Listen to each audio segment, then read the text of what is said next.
प्रदेश में राज्यसभा चुनाव को लेकर सियासत तेज हो गई है और सबकी नजर रघुराज प्रताप सिंह उर्फ राजा भैया पर जाकर टिक गई है। 2 दिन पहले ही सपा प्रदेश अध्यक्ष नरेश उत्तम पटेल राजा भैया से मिलने के लिए पहुंचे थे और नरेश उत्तम ने फोन के जरिए अखिलेश यादव की राजा भैया से बात भी कराई थी। अब खबर ये आ रही है कि बीजेपी के प्रदेश अध्यक्ष भूपेंद्र चौधरी और मंत्री जेपीएस राठौड़ ने राजा भैया से मुलाकात की। सूत्र बता रहे हैं कि बीजेपी राज्यसभा चुनाव को लेकर रणनीति बनाने के लिए राजा भैया के पास पहुंची है। राजा भैया की पार्टी जनसत्ता दल लोकतांत्रिक के पास 2 विधायक हैं और इसमें एक तो खुद राजा भैया हैं जबकि दूसरा विनोद सोनकर हैं। अब इन दोनों विधायकों के वोटों को लेकर सियासी समीकरण साधे जा रहे हैं और यूपी में राज्यसभा चुनाव के सियासी गणित को समझ लेते हैं तो सपा के 2 उम्मीदवारों का राज्यसभा जाना लगभग तय माना जा रहा है। दरअसल यूपी में पेच तीसरे प्रत्याशी को लेकर फंस रहा है। कांग्रेस से गठबंधन के बाद सपा को 1 वोट की जरूरत थी, लेकिन बीच में ही पल्लवी पटेल की नाराजगी से मुसीबत बढ़ गई।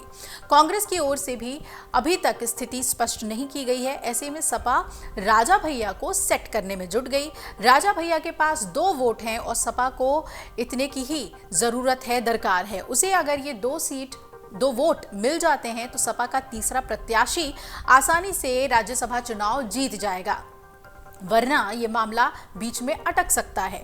बीजेपी भी 8 उम्मीदवारों को मैदान में उतार चुकी है और इन्हीं सब समीकरण को साधने के लिए यूपी सपा चीफ नरेश उत्तम मंगलवार को लखनऊ में राजा भैया के आवास पर पहुंचे थे। दोनों नेताओं के बीच काफी देर तक बातचीत हुई थी और पटेल ने अखिलेश यादव से राजा भैया की फोन पर बात करवाई। सूत्र ये भी बता रहे हैं कि हो सकता है कि राजा भैया जो हैं वो योगी से भी मुलाकात करें। देखना है कि विरोधियों को मात देने के लिए बीजेपी क्या प्लान बनाती है।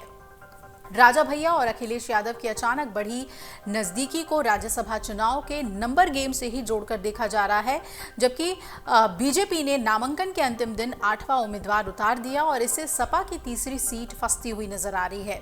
सपा को 3 सीटें जीतने के लिए 111 विधायकों के वोट की जरूरत है और सपा के 108 विधायक हैं, जिनमें से एक विधायक पल्लवी पटेल ने सपा उम्मीदवार को वोट देने से इनकार कर दिया है।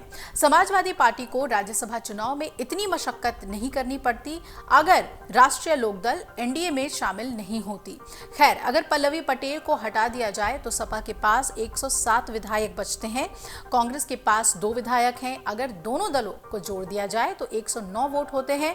ऐसे में अगर राजा भैया की पार्टी सपा को समर्थन देती है तो 111 वोट हो जाएंगे और काम बन जाएगा।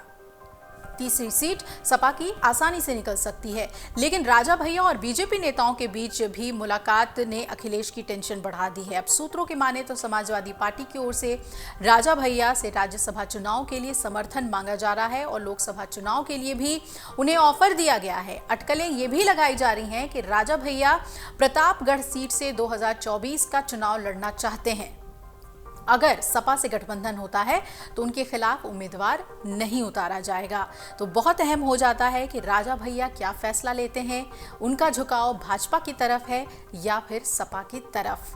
अगर आप ये वीडियो YouTube पर देख रहे हैं तो हमारे चैनल को सब्सक्राइब करें और बेल आइकन को दबाना ना भूलें। अगर आप Facebook पर ये वीडियो देख रहे हैं तो हमारे पेज को लाइक करें।